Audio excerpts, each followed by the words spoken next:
এই পদ্মা এই মেঘনা গানের রচয়িতা সুরকার ও গীতিকার আবু জাফর আর নেই।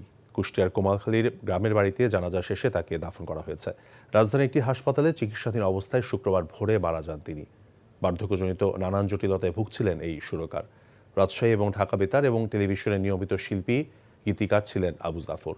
৮২ বছরের জীবনে শিক্ষকতা পেশার পাশাপাশি সঙ্গীত ভুবন আলোকিত করে রেখেছিলেন এই সুরকার। নিন্দার কাঁটা যদি না বিধিত গায়ে, তোমরা কি ভুলেই গেছো মল্লিকাদের নাম সহ অসংখ্য জনপ্রিয় গান লিখেছেন এই গীতিকার।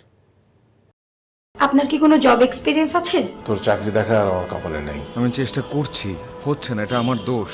টাকা হলে মানুষের অবস্থান পরিবর্তন হয়, কিন্তু রুচির না। এমন ছেলের কাছে বিয়ে হলে যে কোনো মেয়ের আর্থিক নিশ্চয়তা থাকবে। টাকা পয়সা কি সব? আর একটা প্রাইভেট চাকরি করে তো সরকারি চাকরির জন্য চেষ্টা করা যায়। বেসরকারি চাকরি করতে গেলেও টাকা লাগে, লিঙ্ক লাগে, যেটা কোনোটাই আমাদের নেই। জীবনটাকে সবসময় সহজভাবে দেখবে। অর্থ মূল্য ছাড়া কোনো কাজের কোনো মূল্য কেউ দিতে চান না। বিয়ে করে ফেলো আমাকে। খাওয়াবো কি তোমাকে আমি? বেকার ছেলে মুখ দেখাটা একটা বিরক্তিকর। এক রত্তি বেঁচে থাকার গল্প, আর সত্যি বন্ধুত্বের সংকল্প, সেটা অল্প অল্প করে বদলে যাচ্ছে কল্পনা।